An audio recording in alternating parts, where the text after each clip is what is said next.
comment l'homme peut-il améliorer son sort, je dirais presque, si je dirais instinctivement, je dirais malgré tout ça, parce que je suis encore en train de penser qu'il est pogné, l'homme. Mais finalement, à travers l'homme, il est composé d'énergie, de matière, de, en fait, c'est qu'on est porté à penser que l'homme, euh, que l'univers commence à la sortie de la peau de l'homme, alors que l'homme lui-même est à l'intérieur de l'univers. C'est comme si cette ligne-là, on a de la misère à se la rentrer dans le coco, comme on dirait. Alors, comment il peut l'améliorer son sort? Par où qu'on commence, finalement? Ben, il y a mille et une façons. Tout à l'heure, on a appris. On parlait surtout de la mille et unième, parce que les mille autres, on les a répétés continuellement. Les personnes qui veulent améliorer leur sort le veulent à la condition qu'il n'ait rien à changer pour améliorer leur sort. Alors, ce qui crée déjà un dilemme. Si tu veux améliorer ton sort, c'est que ton sort n'est pas, ta vie n'est pas comme tu la voudrais. Et si ta vie n'est pas comme tu la voudrais, c'est parce qu'il y a des choses que tu fais qui ne devraient pas être faites, et il y a des choses que tu ne fais pas qui devraient être faites. Alors déjà, c'est la base même de l'amélioration de sa vie, de son confort, de son sort, disons que c'est le terme qui vraiment contient toutes les autres formes d'expression de la vie humaine, de vie psychologique ou matérielle, ou etc. Alors, ce qui fait que si la personne ne veut pas changer, mais qu'elle veut améliorer son sort, cela veut dire qu'elle ne veut pas quitter ce qui l'embête. Elle ne veut pas quitter ce qui la nuit, si ces choses-là sont aussi source de plaisir. Une fois par semaine, ton auto ne démarre pas parce que c'est une vraie picouille, mais tu ne veux pas la vendre parce qu'elle t'amène une sécurité. Alors, ce qui fait que ton sort ne peut pas être amélioré, toi, tu vas dire, oui, mais elle n'aurait rien qu'à mieux marcher. Si mon auto fonctionnerait mieux, ben mon sort serait amélioré. Mais l'idée, c'est que tu ne peux pas améliorer le sort de ton auto. Et étant donné que ton sort, ta béatitude dépend de la béatitude de ton auto, ben évidemment, ton sort est entre les mains de ton char. Si ton char part, tu es heureux. Si ton auto ne part pas, tu es malheureux. Alors, comment améliorer ton sort? Il faudrait que tu changes quelque chose dans ta vie. Si on dit tout de suite, on va parler des critères de base que tout le monde peut toucher, aborder pour améliorer son sort. Cesser de fumer. Évident. Se donner du temps pour pouvoir relaxer, pour pouvoir prendre des vacances. Alors, plusieurs vont dire qu'ils ne peuvent pas parce qu'ils ont trop de travail, parce que on a des raisons tant qu'on en veut. Je pourrais en énumérer plusieurs qui sont réellement matérielles, qui sont facilement tangibles, on peut les toucher, mais ces choses-là, on les a répétées tellement qu'en fin de compte, l'homme finit par en faire une habitude. Il le sait. Et vu qu'il le sait, ben, selon lui, c'est une raison pour ne pas l'appliquer. Alors ça, je le sais, ça. Mais as-tu un autre moyen maintenant d'améliorer mon sort? Tu prends des médicaments pour dormir. Alors, pour améliorer ton sort, je te dirais, prends ton argent, puis va suivre un cours de yoga ou un cours de relaxation, ou ben encore va-t'en en campagne une fois de temps en temps, ou va jouer dehors, ou viens jouer en dedans. Mais tu peux prendre ton argent pour réussir à te donner un sommeil qui va être autrement que chimique. Maintenant, la personne, encore là, veut pas faire l'effort. Alors ça, elle sait ça. Ça, pas de problème. Maintenant, as-tu un autre moyen d'améliorer mon sort? Les moyens miraculeux, ben, il y en a. Ils sont à la portée de ceux qui ont une naissance miraculeuse. Alors, encore une fois, c'est pas la solution. Comment améliorer son sort? Je vais donc aborder le problème de façon à ce qu'il puisse être utile à l'homme. Et pour qu'il soit réellement utile à l'homme, je dois aborder le problème sous une facette qui n'a jamais été apprise par l'homme. Parce que, comme je l'ai dit, si c'est connu de l'homme le sait. Et s'il le sait, il calcule que c'est suffisant pour ne pas le mettre en pratique. Il veut d'autres choses. Quelque chose qui, à un moment donné, va pouvoir transformer sa vie sans que lui n'ait à transformer sa vie. Gagner à la loterie. Alors, si je vous donne des combinaisons gagnantes pour gagner à la loterie, tout le monde veut y aller, parce qu'on n'a pas rien à se transformer, on a juste à essayer. Mais ce n'est pas des solutions pour améliorer son sort. Alors, on va aborder le problème de son sort en essayant de voir de quelle façon on remet la qualité de notre vie psychologique, la qualité de la perception de notre vie dans les mains d'autrui. Et si je remets la qualité de ma vie ou la qualité de la perception de ma vie dans les mains d'autrui, mon bonheur ou la qualité de mon sort va donc dépendre de l'extérieur. Et ça, on le fait régulièrement, continuellement, parce qu'on a été habitué à remettre la qualité de notre sort à l'extérieur. Tout à l'heure, je donnais l'exemple, mon auto ne démarre pas, je suis malheureux, je suis vexé, je suis mal pris, je suis dans un état qui n'est réellement pas un état de bonheur. Alors, ce qui fait que j'ai remis la qualité de la perception dans l'auto. Si l'auto part, je suis heureux, si l'auto part pas, je suis malheureux. Alors, je crois que si on perçoit qu'effectivement, on remet la qualité de notre sort dans les mains de l'extérieur, on ne peut pas arriver à avoir un sort ou à améliorer son sort ou à avoir une vie qui va avoir une qualité, disons, suffisamment bonne pour nous permettre d'arriver à comprendre des mécanismes, autrement dit, pour nous permettre d'arriver à évoluer, autrement dit, pour nous permettre de monter notre taux vibratoire. L'homme qui n'exprime qu'une psychologie rébarbatrice, une psychologie de révolte, une psychologie colérique, une psychologie de déception, ne peut faire autrement que de garder un taux vibratoire suffisamment bas pour lui permettre de vivre des émotions qui sont des émotions négatives. Donc, je dois donc, dans un premier pas, arriver à vivre des émotions qui seraient, je les appellerais positives. La joie, une expression souriante, ce que l'on appellerait le bonheur.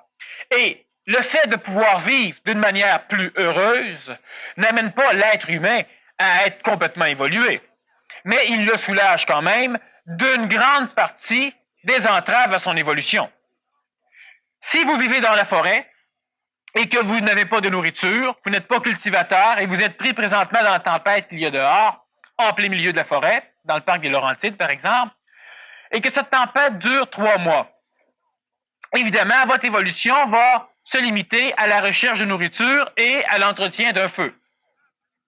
Donc, si on peut vous fournir de la chaleur et de la nourriture suffisamment en abondance, votre évolution va donc se limiter à autre chose que la recherche de nourriture et l'entretien d'un feu. Et moins vous allez avoir d'entraves matérielles et moins vous allez avoir d'entraves psychologiques, plus vous allez être capable de prendre votre temps pour l'évolution ou pour l'éducation, ce qui est la même chose, et plus vous allez être capable d'exprimer des vibrations qui vont vous permettre d'avoir une facilité à arriver à comprendre ce qui se passe. Donc, si je remets continuellement, alors je remets comment? Voilà, c'est simple. Ce soir, le seul sujet qu'on va élaborer en ce qui concerne l'amélioration de son sort, c'est que je vais essayer de vous faire comprendre pourquoi vous ne devez pas être poli. Alors donc, je vais essayer de vous enseigner l'impolitesse. Et si vous arrivez à être parfaitement impoli, vous allez améliorer votre qualité de vie d'une façon extraordinaire. Maintenant, évidemment, plusieurs personnes ont une idée de ce qu'est la politesse. C'est du monde qui ont été éduqués à être polis et qui éduquent les autres à être polis. Ce qui fait que déjà, en partant, leur sort commence déjà à être un petit peu démoli parce que leurs idées entrent un peu en conflit avec ce que je viens de dire. Mais l'homme ne doit pas être poli. L'homme qui est poli, c'est un imbécile. L'homme qui est impoli, c'est aussi un imbécile. Parce que l'homme qui est impoli vit dans un monde de politesse. Mais la politesse, c'est de la stupidité humaine. Qu'est-ce que c'est la politesse sinon une habitude programmée de certaines choses qui doivent être faites ou dites dans certaines situations? Vous êtes un être humain poli, vous rentrez dans un restaurant et vous dites bonjour au tenancier. Le tenancier vous regarde même pas, vous êtes frustré. Parce que vous êtes poli. Et parce que vous êtes poli, vous vivez dans un monde de politesse, et vivant dans un monde de politesse, vous exigez, étant poli, que tout le monde soit poli. Donc, vous remettez déjà la qualité de toutes vos relations avec les humains dans les mains des autres. Comment me trouves-tu habillé ce soir? Donc, je l'oblige à me dire « très bien », sinon il me frustre. Alors, pourquoi poser une question stupide qui oblige l'autre à me répondre selon ce que je veux, sinon je perds de la qualité dans la perception que j'ai de ma réalité et de ma vie. Est-ce que tu aimes ma nouvelle coupe de cheveux? Non. Voilà. C'est fait. Alors, on est poli.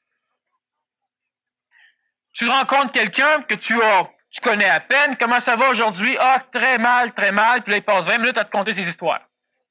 Tu as 20 minutes de temps de te demander pourquoi tu lui as demandé comment il allait. On est poli. Mais on se fait toujours avoir par notre politesse.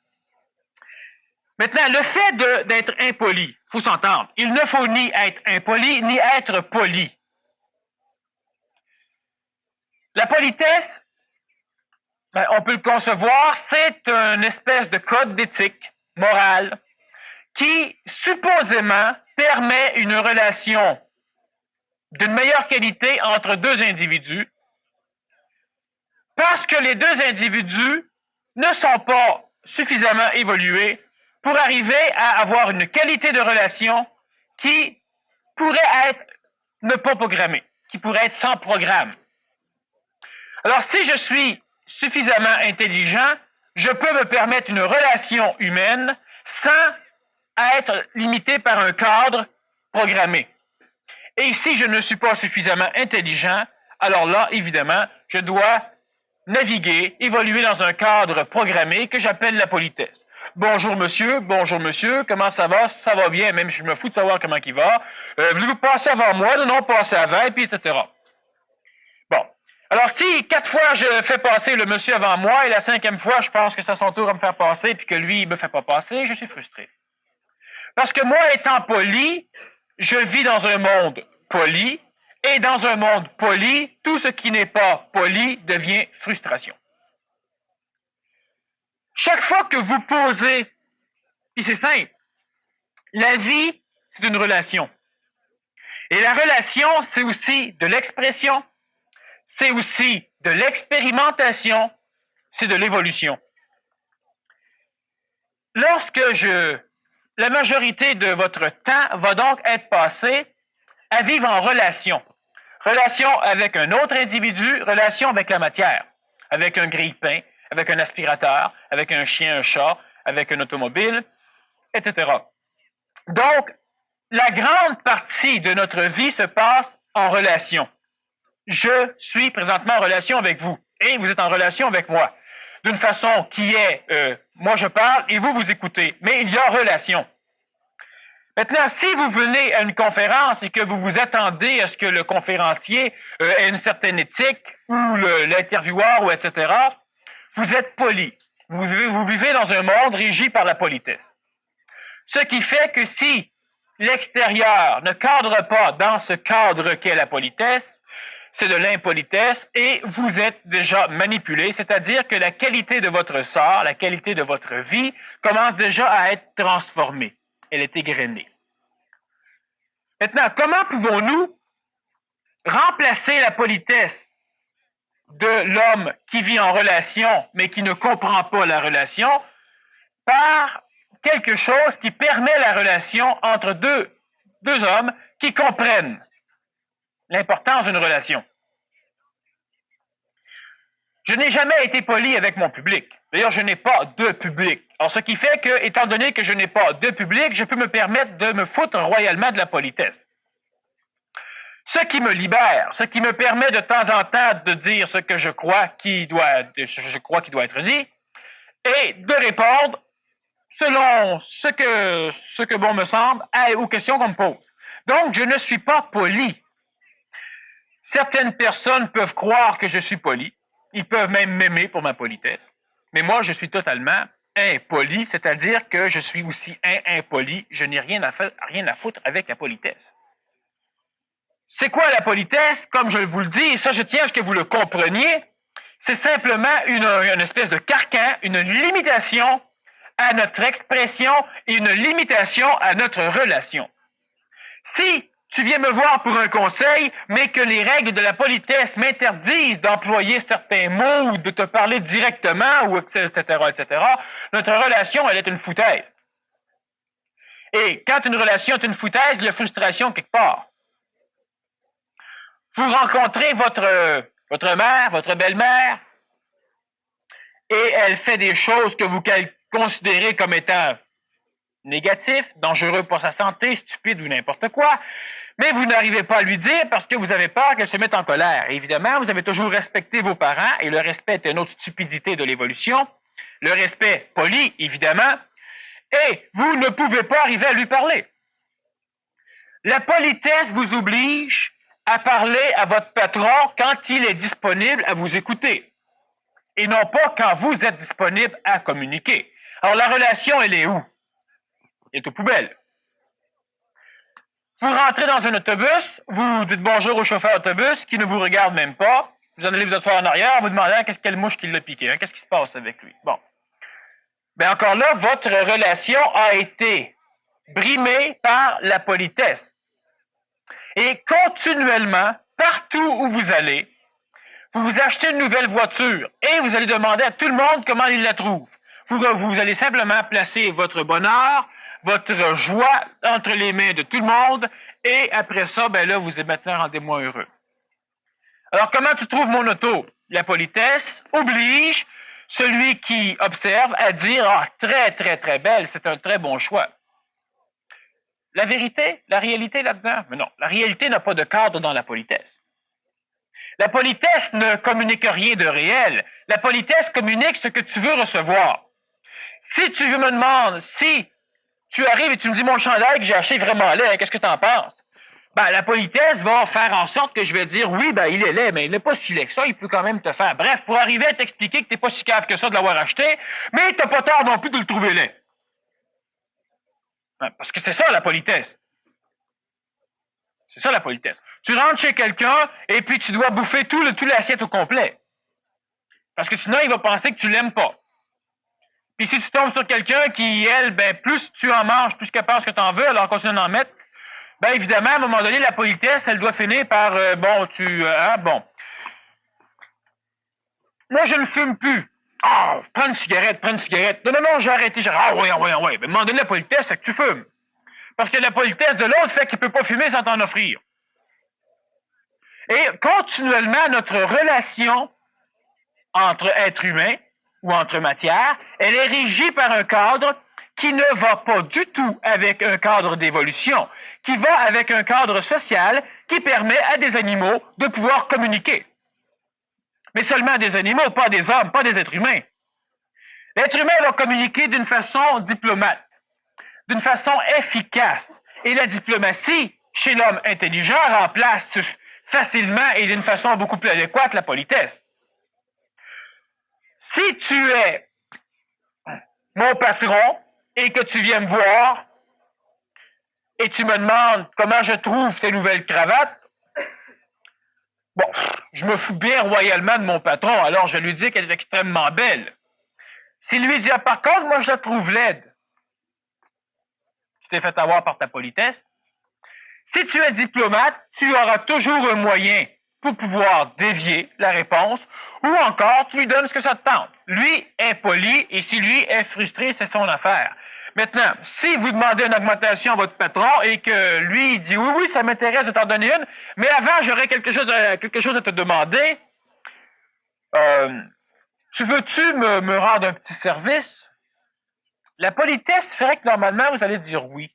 La diplomatie dans ce cas va faire aussi que vous allez dire oui, parce que vous voulez votre augmentation. Et la politesse et la diplomatie, c'est deux choses. La diplomatie, c'est hypocrite si on la compare à la politesse, mais c'est efficace. C'est pas stupide.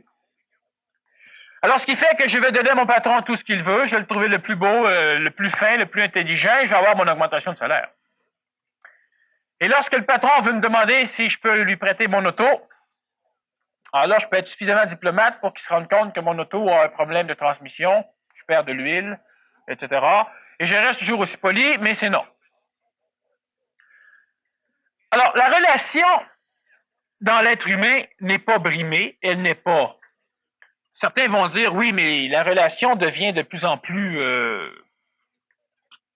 disons, moins le fun, hein? On finit par perdre plaisir à avoir une relation. C'est faux. C'est complètement faux. Parce que vous aurez plus peur de répondre au téléphone. Comme ça, si c'est la voisine qui veut vous parler une demi-heure de temps, ben vous allez être capable de répondre au téléphone et diplomatiquement, c'est-à-dire d'une façon qui va lui paraître polie, mais vous n'êtes pas poli du tout, vous lui coupez carrément la conversation, qui va lui paraître poli, vous allez briser la conversation pour arriver à exprimer ce que vous avez à exprimer. Et ça, c'est une façon d'améliorer son sort qui est extraordinaire. Et quand je parle d'améliorer son sort, je parle d'améliorer presque 20 heures par jour. Vous allez continuer à fumer, vous allez continuer à manger ce que vous mangez, vous allez continuer à être stressé possiblement, mais un peu moins si déjà vous êtes plus poli. Vous allez continuer à être malade, vous allez continuer à avoir des pannes de moteur. Mais si vous êtes diplomate et non pas poli, la diplomatie peut facilement imiter la politesse. Seulement lorsque c'est diplomate d'être poli. Et elle imitera l'impolitesse lorsque c'est diplomate d'être impoli. Qu'est-ce que c'est la diplomatie? La diplomatie, c'est comme un homme politique. Dire n'importe quoi pour avoir ce qu'on veut. C'est ça la diplomatie. C'est pas se baser sur quelque chose. C'est simplement d'être efficace. Dire n'importe quoi pour avoir ce que l'on veut, c'est de la diplomatie. Alors, si je dois simuler la politesse dans un endroit où je vais, parce que si je ne suis pas poli, on me met dehors, je suis diplomate et je suis poli. Donc, ça n'entache rien la relation entre les êtres humains. Mais ça différencie la mienne en maudit, parce que je ne peux pas demander à une personne d'être diplomate si elle n'est pas diplomate. Mais je peux facilement exiger qu'elle soit polie si elle est impolie. Donc, je peux facilement remettre mon bonheur dans les mains de la politesse, mais je ne peux pas remettre mon bonheur si je suis diplomate dans les mains d'une personne qui n'est pas diplomate.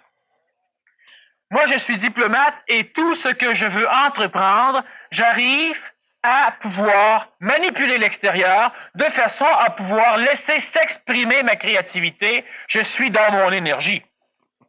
Et lorsque je suis poli, je suis dans l'énergie de la masse. Je suis donc limité par les lois régissant la masse. Si je veux aller dans un restaurant et que je commande un steak, on m'amène un steak qui est gros comme 10 cents, et la personne qui me sert me dit: je ferai remarquer à monsieur que depuis 2 ans, les prix de notre steak n'ont pas augmenté. Toi, tu peux lui dire: non, mais la grosseur du steak a diminué en maudit, par exemple. Mais la politesse exige qu'on ne le fait pas. Et si on a une mouche dans notre bol de soupe, je parle d'une mouche, si notre soupe n'est pas tout à fait à notre goût, trop froide, ou etc., la politesse fait que normalement, on la mange puis on ferme la boîte. Et la politesse psychologique limitative de l'être humain va faire qu'il va la manger, il va fermer sa boîte, il ne retournera plus au restaurant. Alors, si vous parlez et si vous pensez que la politesse réellement vient raffiner la relation, je crois que c'est un mensonge. Si je suis diplomate, je vais m'arranger pour faire comprendre à la personne que la soupe, elle devrait la changer. D'une façon diplomate, cela veut dire que je vais m'assurer que le cuisinier n'ira pas cracher dedans, après, comme ça se fait dans certains restaurants. Hein? Si on gueule trop fort, ben, le cuisinier n'aime pas ça, puis il peut faire pas mal de saloperies que vous ne saurez pas. Allez le bouffer, vous allez aimer ça, mais... Alors, en étant diplomate, on s'arrange pour que tout passe très bien. Être poli, cela veut dire qu'on ne place pas un bateau dans l'eau, parce que le bateau vient briser l'harmonie de l'eau. Être diplomate, cela veut dire que le bateau peut avancer dans l'eau en brisant l'eau, mais derrière le bateau, l'eau n'est pas fendue. Alors, le bateau peut circuler sur l'eau sans jamais entrer en conflit avec l'eau, même s'il va où il veut et l'eau ne le dirige pas. Alors, un bateau avance en fendant l'eau, mais derrière lui, l'eau n'est jamais brisée. Et la diplomatie, c'est ce qu'elle fait. Elle avance en fendant tout ce qui doit être fendu, mais derrière elle, rien n'est fendu. Alors, vous êtes diplomate, vous avez donc, si vous êtes diplomate, vous allez donc apprendre à ne plus remettre votre bonheur dans les mains de vos voisins. Alors, plus jamais vous allez demander psychologiquement une question, demander quelque chose à une personne avec l'intention qu'elle se doit de vous répondre telle chose pour vous rendre heureux. Alors, si vous vous habillez différemment, si vous achetez une nouvelle garde-robe, vous pouvez demander sincèrement votre avis à quelqu'un. Mais sachez bien que si vous le demandez dans un cadre qui exige la politesse, c'est-à-dire que vous ne voulez absolument pas savoir ce qu'il pense, vous voulez simplement qu'il accrédite ce que vous pensez. C'est ce que la politesse permet. Aimes-tu ma chaise? Ah, je l'adore. Ah, oui, c'est une bonne chaise, je l'ai achetée hier. Ah, confortable, c'est extraordinaire. Bon, on passe 5 minutes à jaser de la chaise. Puis après ça, ben, que vous l'aimiez ou vous ne l'aimez pas. Si c'est important, si la personne veut vous la vendre, la chaise, puis au bout d'après 15 minutes, elle vous a fait, pendant 15 minutes, elle vous fait dire que la chaise est extraordinaire, elle vous la fait essayer, vous l'aimez, c'est merveilleux, puis après ça, elle vous demande si vous êtes intéressé à l'acheter, vous êtes encore, vous êtes fait avoir. L'idée simplement, c'est que vous devez rester complètement diplomate. Si vous n'avez pas besoin de quelque chose poliment ou diplomatiquement, vous le dites, vous le faites savoir au vendeur, vous le faites savoir à une personne. Vous êtes chez vous, votre mère vient vous visiter et la politesse exige que 2 semaines après, votre mère est encore là. Tout ce que vous pouvez dire, c'est qu'elle est très impolie. Mais ça vous arrange pas. Vous êtes extrêmement poli, elle est extrêmement impolie. C'est elle qui gagne. Tous ceux qui sont polis n'arrivent jamais à rien. Ceux qui sont polis sont des frustrés continuels qui essaient d'exiger de la société un cadre dans lequel eux-mêmes flottent. Alors, vu que je suis pris dans la politesse, puis la société, si tout le monde serait poli, tout le monde irait bien, tout le monde serait bien, tant que la politesse de la société fit avec la politesse de ma psychologie. Et lorsque je calcule que telle chose est polie, on peut dire telle chose à quelqu'un, ben, tout le monde devrait changer de politesse pour accepter la mienne. Alors, ce qui fait que être habillé à l'aise, est-ce que s'habiller à l'aise, c'est être poli? Vous allez dans un mariage et vous vous habillez à l'aise. Alors, la politesse d'un mariage exige que, pas nécessaire d'être à l'aise, mettre les mariés à l'aise, mettre la famille à l'aise, c'est la politesse, mais pas vous mettre à l'aise. Vous assistez à un bal masqué et vous arrivez masqué, mais déguisé en nudiste, par exemple. Oui, c'est pas conventionnel, c'est un masque. Mais la politesse exige certaines choses. C'est évident que si vous êtes diplomate et vous risquez de vous faire soit violer, soit mettre dehors, alors vous êtes diplomate, vous allez arriver d'une façon plus adéquate. Mais l'idée même, c'est que si vous êtes continuellement régi, à un moment donné, pendant l'été, j'ai demandé au public d'être à l'aise. Et ceux qui voulaient venir en pantalon court pouvaient. Mais il y en a quand même qui se sont évertués tout l'été à venir en pantalon long avec un veston, une cravate et une chemise. Leur propre politesse l'exigeait. Mais ces personnes-là ont été frustrées et ont parlé de ceux qui, effectivement, venaient en pantalon court. Mais on était l'été, il faisait chaud. Et si le conférencier aurait été en pantalon court, alors là, plusieurs personnes qui auraient trouvé que ce que le conférencier dit n'a aucun sens. La preuve, il est en pantalon court. Mais c'est la politesse. Vous vivez dans un cadre poli, vous exigez donc de l'extérieur d'être poli, sinon votre cadre de politesse ne peut pas être exprimé. Si vous demandez à quelqu'un comment ça va et que lui vous répond carrément, pas de tes affaires, ben il a raison. Ça vous regarde pas du tout, puis de toute façon, ça vous intéresse même pas de savoir comment il va, sauf si vous êtes médecin, infirmière, ambulancier ou quelque chose dans le genre. Là, ça vous intéresse de savoir comment il file. Mais sinon, vous vous en foutez royalement. Alors, la politesse exige que vous demandez ça parce que la politesse, c'est que moi, je veux aussi qu'on s'intéresse de ma santé. Alors, si je demande comment ça va, lui devrait répondre bien, merci, parce que ça va toujours bien quand on demande comment ça va, même quand ça va mal. Et lui devrait me dire, et toi?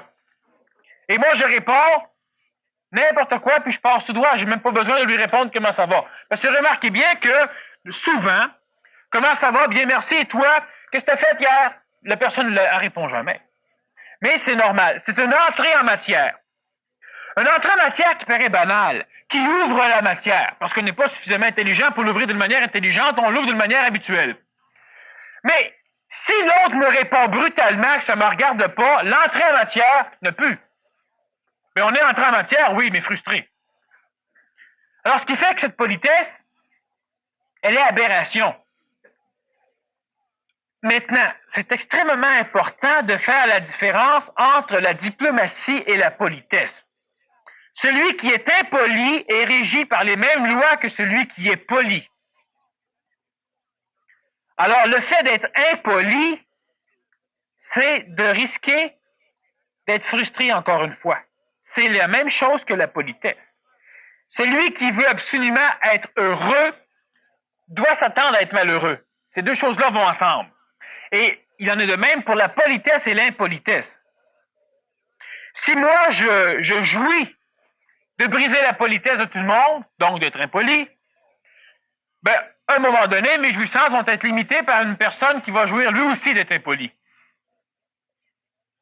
Parce que ça ne fonctionnera plus. Ou encore, je veux être impoli, je perds mon emploi. Yeah, je suis impoli. Le patron s'en fout, lui. Il est diplomate, il n'est pas poli. T'es impoli, t'es serveur, j'ai pas besoin de personne impolie, va-t'en. Le patron est diplomate. Alors, ça fait qu'à un moment donné, il faut réellement discerner entre l'impolitesse et la politesse. Ces deux choses-là, ces deux cossins-là sont deux stupidités de l'évolution. Ce sont des carcans sociaux, des carcans psychologiques qui empêchent l'être humain, qui empêchent l'homme de pouvoir exprimer son énergie. Qu'on ne paye pas. Parce que l'homme qui est toujours assujetti, l'homme qui est soumis, paye. Il prend de son énergie pour le remettre à l'énergie karma. Il paye. Mais l'homme et la femme ne sont pas sur la terre pour payer un karma. J'ai déjà expliqué que si je mettais ma main dans un bac d'acide sulfurique, je vivais un karma d'acide sulfurique. Et c'est le karma, c'est ça la loi du karma. On ne connaît pas une loi, on agit à l'encontre, et évidemment, si on rentre à 150 000 $ dans un mur de béton, on subit un karma de mur de béton. Et lorsque l'on connaît les lois, on réussit à trouver les portes. Mais si on n'expérimente pas, la porte, avant que, à un moment donné, on soit sûr qu'elle est là, on passe notre vie à rester assis sur nos lauriers. Alors, c'est préférable de vendre, si vous êtes vendeur, et le peu de karma que vous allez en retirer va être moins grand que si vous avez un potentiel et que vous restez assujetti à l'exprimer selon ce que l'extérieur veut. Maintenant, quelle est la nuance entre la diplomatie et l'hypocrisie? Il n'y en a pas.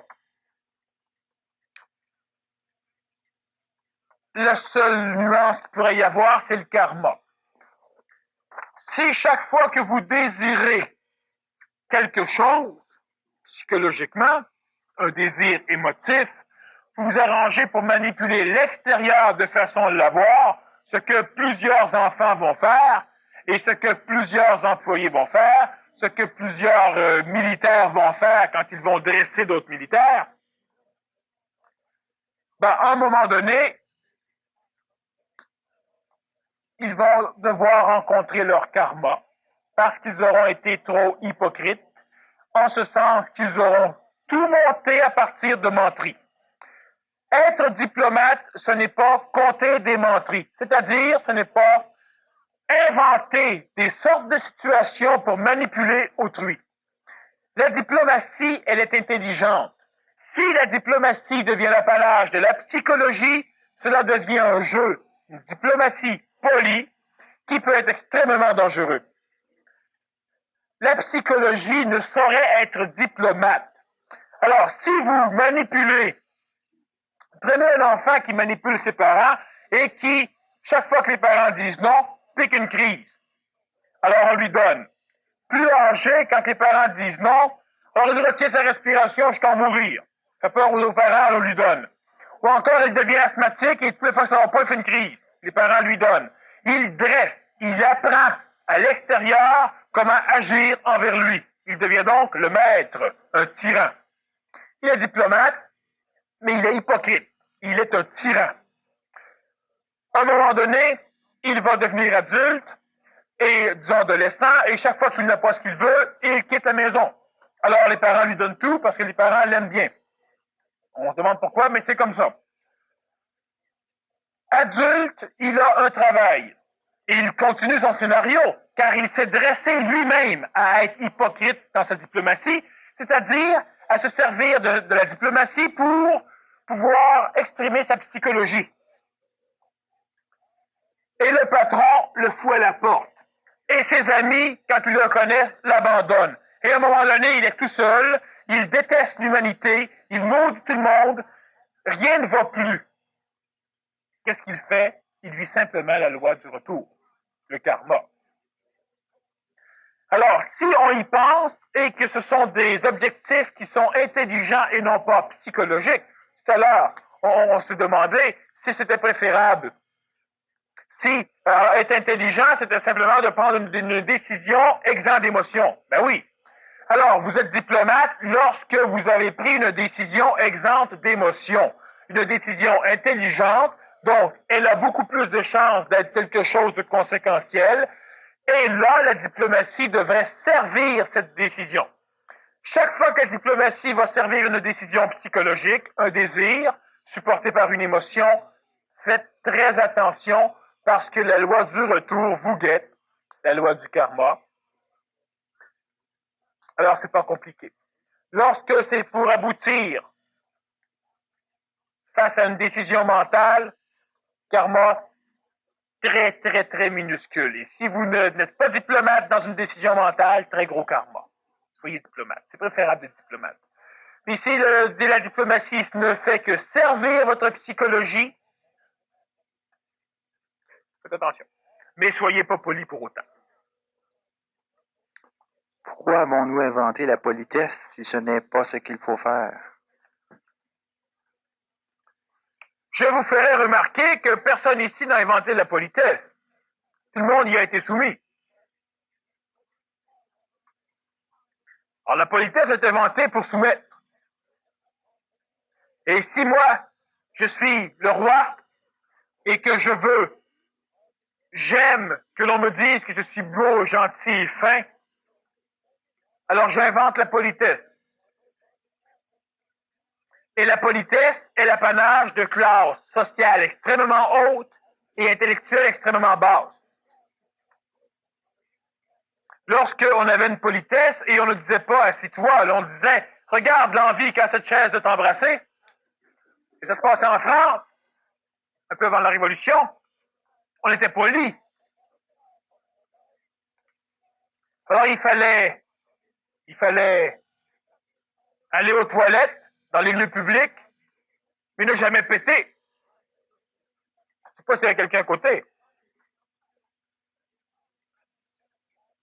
Et la politesse a même été jusqu'à un point où on devait se retenir si on était deux dans la même toilette publique pour pas que l'autre entende. C'est devenu une espèce de frustration pour certains. Et lorsque les deux sont polis,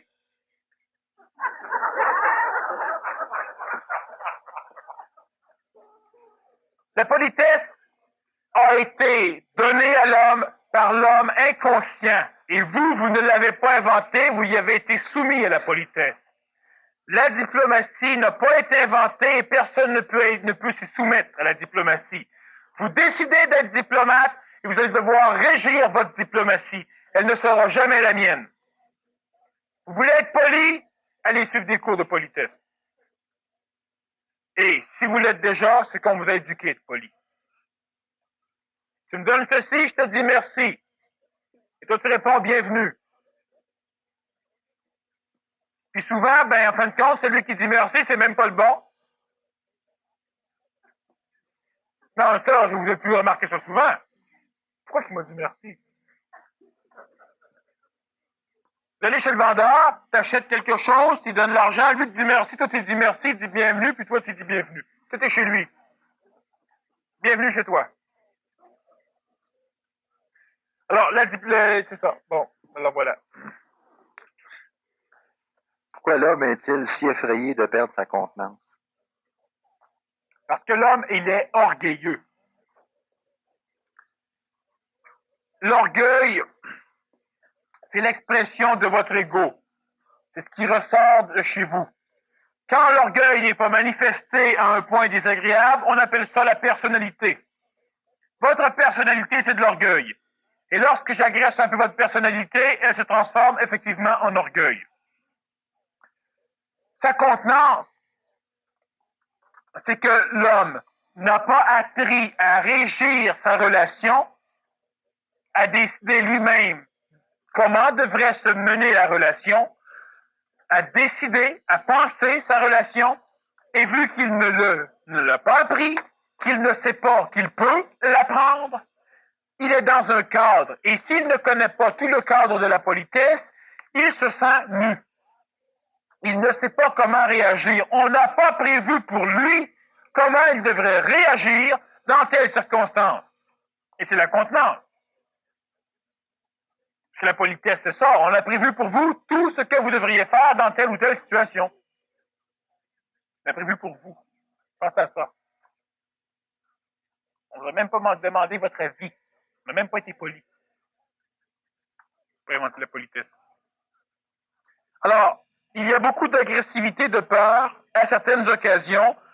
C'est simplement des défenses. Tout à l'heure, on parlait de Satan. Il y en a qui riaient. C'est une défense. Lorsque l'on est agressif, lorsque l'on a peur, on exprime de l'orgueil. Et cet orgueil, elle est simplement l'expression d'une découverte de notre psychologie, de notre ego, qui découvre qu'effectivement, tous les schémas qui nous servent de base sont fictifs, donc muables.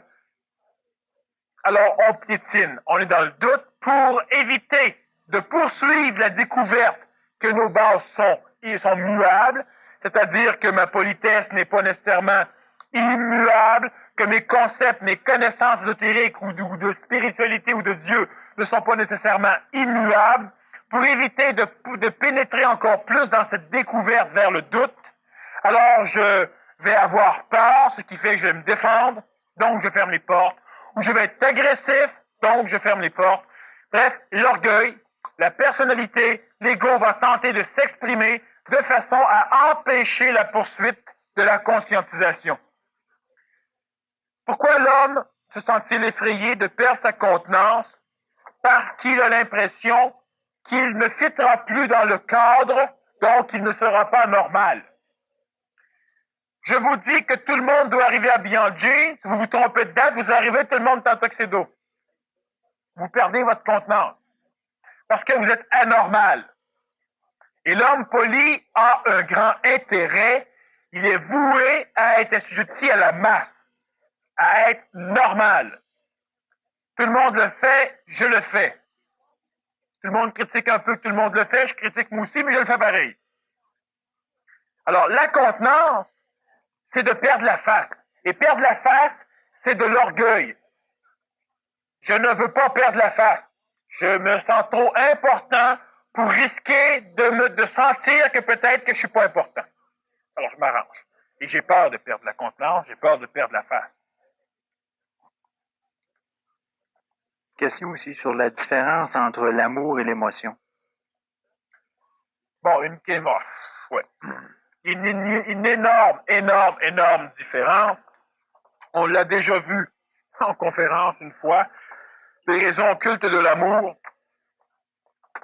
L'émotion, c'est une énergie qui naît dans l'homme, qui naît dans la femme, lorsque l'être expérimente quelque chose. Chaque fois que mon regard, mes mains, mes sens vont percevoir quelque chose, visuellement, je touche, tout cela est transformé en influx électrique. L'influx électrique parcourt mes nerfs pour arriver à mon cerveau.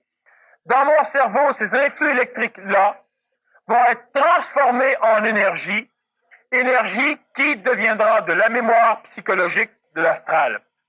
Maintenant, chaque fois qu'une influx électrique circule à l'intérieur de mon système nerveux ou de mon système cérébral, il circule à une certaine vitesse, qui varie de 20 mètres à la seconde, aller jusqu'à 60-80 mètres à la seconde. Alors, c'est suffisamment rapide dans le contexte de la distance du cerveau humain. Chaque fois qu'une énergie circule, elle dégage un champ électromagnétique. Ce champ électromagnétique dépend de la quantité d'énergie et de la vitesse avec laquelle cette énergie électrique va circuler dans mon système nerveux ou cérébral. Donc, le champ électromagnétique dégagé est une interprétation du message électrique qui sera acheminé dans mon circuit nerveux ou cérébral. Je touche quelque chose. en impulsion électrique, mes cellules sensorielles transforment en impulsion électrique le toucher, il est conduit par des nerfs sensitifs jusqu'à mon cerveau et il sera emmagasiné sous forme d'énergie en mémoire. L'électricité circulant dégage un champ électromagnétique comme dans les fils électriques et ce champ électromagnétique est la représentation du courant électrique que j'ai eu dans mon nerf. Ce champ électromagnétique est stocké dans ma mémoire en même temps que l'impulsion nerveuse. Ce champ électromagnétique est l'émotion. L'impulsion nerveuse est la perception de la réalité. Elle est évidemment déformée par la perception électrique, mais c'est ce qui s'en rapproche le plus. Le champ électromagnétique devient l'émotion.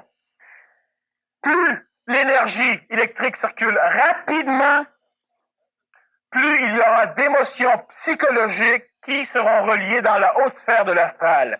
Et plus l'émotion électrique circule lentement, dans un certain... Si elle est limitée, c'est-à-dire que l'impulsion électrique qui circule peut être limitée par d'autres formes d'impulsion électrique qui proviennent de ma mémoire, de mon propre cortex cérébral et de ma programmation psychologique. Ce qui fait que, alors je passe par-dessus plusieurs points, donc, selon la rapidité et selon la quantité d'énergie électrique, je vais avoir un schéma d'électricité de champ magnétique autour de la conduction cérébrale ou nerveuse et cette énergie sera stockée dans la mémoire en même temps que l'événement. Et ça, c'est l'émotion. Chaque fois que je repense à l'événement, je vais chercher l'énergie stockée et je ramène en même temps l'énergie émotive qui était stockée avec parce qu'elle est reliée à elle. Je ramène cela. Cela devient de l'émotion. Alors si je suis... L'amour, c'est quoi? L'amour, c'est simplement une loi d'attraction. L'amour, ça n'aime pas. Si l'amour aime, l'amour est émotif.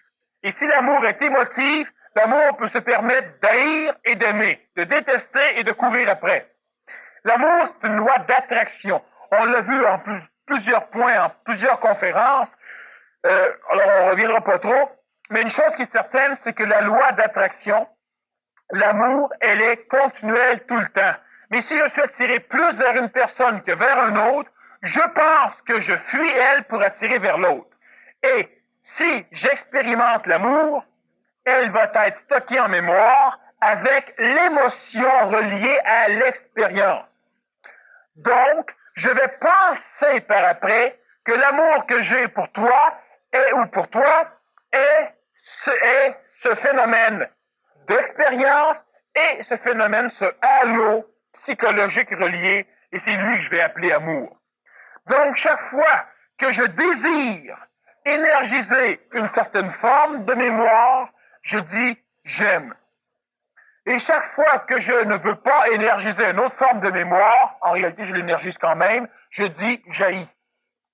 Alors, l'amour, dans sa réalité d'expression, est une force d'attraction qui n'est pas soumise à l'homme, qui n'est pas régie par l'homme. L'homme ne décide pas ce que l'amour va faire.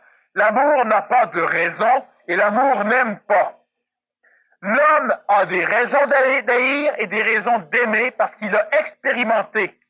Et il va appeler cet amour le phénomène émotif qui lui fait rechercher une chose plutôt qu'un autre. Il ne se sert que de sa mémoire émotive qui a un jour enregistré de l'amour. Et maintenant qu'il croit connaître l'amour, chaque fois que l'amour se présente devant lui, il la refuse parce qu'elle n'est pas en parfaite similitude avec l'idée qu'il se fait de l'amour, idée emmagasinée avec les expériences où il a connu l'amour. Donc, l'émotion est une illusion de l'amour et l'amour est une attraction non régie par l'homme et l'amour n'a pas besoin de raison pour s'exprimer. Et l'émotion a besoin de raison pour s'exprimer, elle a besoin de support pour s'exprimer, et si on efface la mémoire chez l'homme, il n'a plus d'amour comme il entend. Si vous oubliez tous ceux que vous aimez, vous ne les aimez plus. C'est évident. Parce que le halo que vous appelez l'émotion d'amour disparaît en même temps qu'on efface la chose. que vous aimez. Et l'amour réel, l'enfant recherche tout ce qu'il peut trouver, c'est de l'amour. Il expérimente les choses, et des choses vont être stockées dans une région avec un halo énergétique psychologique qui seront de la bonne énergie, c'est-à-dire une énergie haute en vibration. Ça, il apprendra à l'appeler l'amour. Et ce qui est stocké avec des énergies plus basses, il apprendra à appeler ça d'autres choses. Par après, il ne peut plus connaître l'amour, car il croit connaître l'amour, et il recherchera tout ce qui peut stimuler une énergie similaire à ce que lui appelle l'amour, et c'est ce que l'homme fait aussi. Alors, voilà la différence entre l'amour et l'émotion. Ici, on essaye de dissocier l'expérience avec le bagage émotif relié à l'expérience. Il me semble qu'il n'est pas si facile de dissocier, c'est sur le bagage émotif relié à une expérience et l'expérience elle-même. Est-ce qu'il y a un apprentissage ou un truc à connaître pour y arriver facilement? Bon, il y a deux mots, disons, qui reviennent souvent, mais qui ne sont pas intelligents. Facilement, truc. Je ne vais pas brumer le poseur de questions, là. C'est une prise de conscience. D'accord? Facilement, vous passez 30 ans de votre vie à vous programmer, puis vous voulez qu'en 2 heures, 30 ans s'effacent. Facilement, non. Est-ce qu'on peut guérir un cancer du poumon facilement? Ça a pris 40 ans à fumer pour en avoir un. Je pense pas qu'à 40 minutes, tu vas te guérir. C'est normal. C'est les mêmes lois qui régissent l'un et l'autre. Il n'est pas si facile de dissocier le bagage émotif relié à une expérience, cela va de soi. Si cela serait facile, bien évidemment, tout le monde le ferait.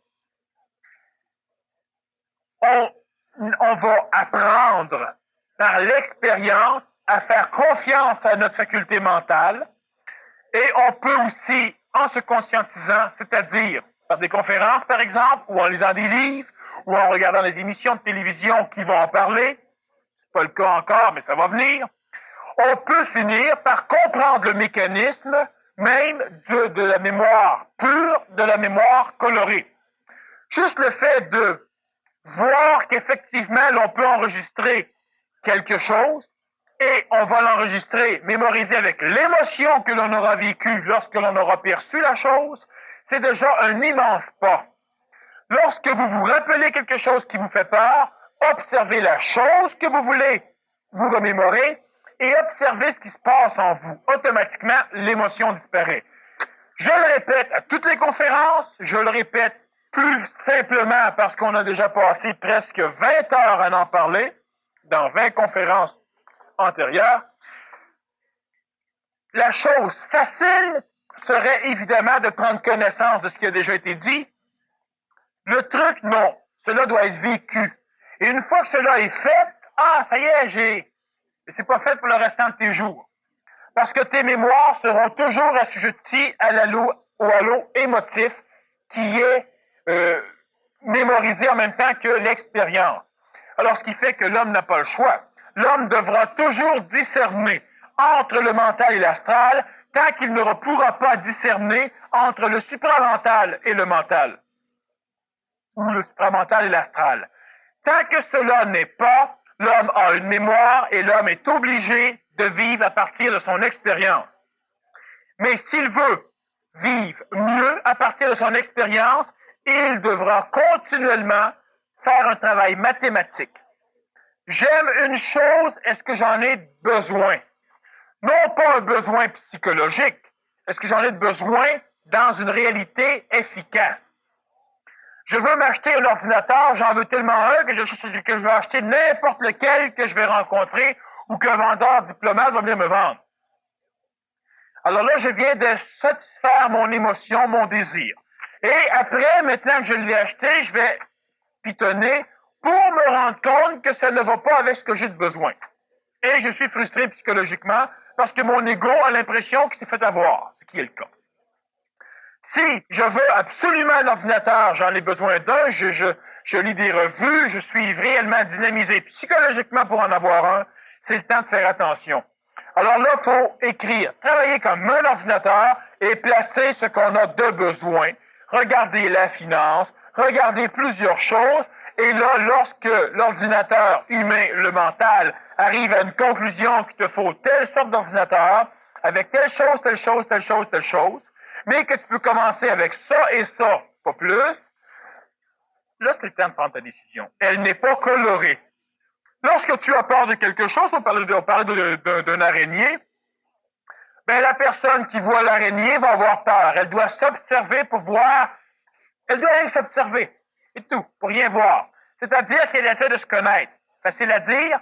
Je l'ai expliqué comme j'explique en 20 heures dans d'autres conférences, alors je ne vais pas trop y revenir, mais c'est le seul truc, l'observation. Et j'en parle tellement et tellement qu'il vient un moment donné que c'est tellement parlé qu'on ne m'écoute plus.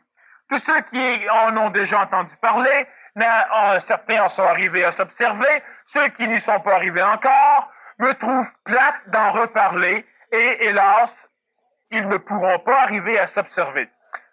Dans une conférence prochaine, je vais sans doute refaire une conférence strictement sur l'observation, en employant d'autres mots, d'autres exemples et en allant en profondeur dans l'observation. Et j'espère qu'à un moment donné, ceux qui auront déjà la connaissance de l'observation pourront finir par avoir la compréhension réelle, pour avoir une connaissance pure, c'est-à-dire qu'ils pourront l'appliquer. Alors disons que ce soir, on n'aura pas le temps de toute façon.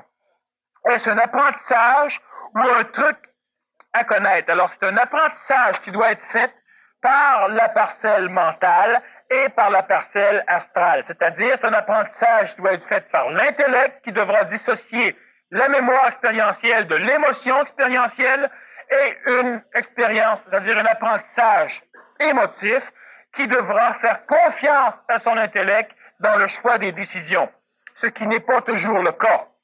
Je sais qu'il me faut ça, mais je ne sais pas si je vais l'aimer. Voilà. Alors donc, l'émotivité ne fait pas confiance à l'intellect. Quelle est la façon de se préparer à connaître ses vies antérieures? Bon, on s'en fout. La meilleure chose, c'est de se tirer une balle dans la tête. On a des chances d'arriver à connaître ses vies antérieures. On a des chances que ça ne marche pas non plus. Remarquez, parce que vu que personne n'est mort, personne n'est revenu pour leur dire. Quelle est la bonne façon de se préparer à connaître ses vies antérieures? Premièrement, ne pas vouloir connaître ses vies antérieures. Parce que l'homme et la femme qui vit présentement ont une croyance en la réincarnation, ont un concept des vies antérieures, mais dans leur réalité même ne le sait pas. Elle le croit. Et elle a autant raison dans sa croyance que ceux qui croient que ça n'existe pas. Donc, se préparer à expérimenter quelque chose dont on ignore l'existence, mais qu'on espère fortement que ce soit vrai, c'est une perte de temps. Pourquoi pensez-vous que vous avez des poils dans le nez? Pour filtrer l'air que vous respirez. Et vous avez différents mécanismes de filtration qui sont importants parce que la respiration chez l'homme, elle permet à l'homme d'emmagasiner de l'air, de l'oxygène, de rejeter du gaz carbonique. Elle permet à l'homme, par les narines, d'emmagasiner de l'énergie yin, solaire, tellurique, yang, solaire, et de l'énergie de synthèse. Donc, vous avez un nez et des poils dedans parce qu'il y a une raison. Pourquoi maintenant ne connaissez-vous pas vos vies antérieures? Pour la même foutue raison, parce qu'il y a une raison. Alors, s'évertuer à vouloir rechercher quelque chose qui, au départ, n'est pas certain, et qui, en plus, au départ, à notre naissance, nous est enlevé en termes de connaissances, c'est selon moi pas tout à fait génial. Rechercher les vies antérieures, vous pouvez le faire. Ça va vous amener à être n'importe quelle grande personne importante parce que vous ne connaissez pas les lois mêmes qui régissent la réincarnation. L'homme ne se réincarne pas comme il a bien voulu accepter de l'apprendre. Il a voulu accepter d'apprendre un théoriste de la réincarnation qui allait avec ce qui lui manquait comme sécurité. Mais l'homme ne se réincarne pas du tout comme il croit se réincarner. Encore là, et c'est plate, on a déjà fait une conférence qui s'appelle la réincarnation et qui, bon, je ne veux pas revenir complètement là-dessus, mais une chose qui est certaine, c'est que moi, je connais mes vies antérieures et je me suis préparé comment? En vivant dans la réalité. Je n'ai jamais voulu les connaître. Et lorsque j'ai besoin d'une mémoire antérieure, cette mémoire-là revient à moi et je peux m'en servir. Parce que, premièrement, je suis mental, je ne suis pas émotif. Si je suis émotif, je vais fouiller dans l'astral, dans mon astral ou dans l'astral planétaire, et je vais aller chercher des mémoires de mes vies antérieures qui me font plaisir, mais qui ne sont pas nécessairement mes vies antérieures. Et en plus de savoir que j'ai eu 350 000 enfants depuis que je suis vivant sur la planète Terre, de savoir que j'ai été empereur ou que j'ai été débile, cela ne m'amènera pas à améliorer mon sort. Cela ne m'amènera pas à augmenter mon taux vibratoire. Cela ne m'amènera pas à comprendre ce que je fais ici. Cela ne peut m'amener qu'à me dérouter encore plus. Prenez Bridie Murphy, qui à un moment donné, sous hypnose, est arrivé à régresser avant sa naissance, selon ce qui a été dit. Elle a vu des choses, elle a appris, elle a pu communiquer des choses qui s'étaient passées dans sa vie antérieure. Et lorsqu'on a fait des recherches dans la vie réelle, on a découvert qu'effectivement, il y avait bien un dossier de naissance, un acte de naissance de Bridie Murphy, telle date, etc. Dans l'astral, il n'y a rien d'autre que ce qui s'est passé, mais c'est présent. Vous ne pouvez pas fouiller dans le passé, vous fouillez dans quelque chose de présent qui représente le passé.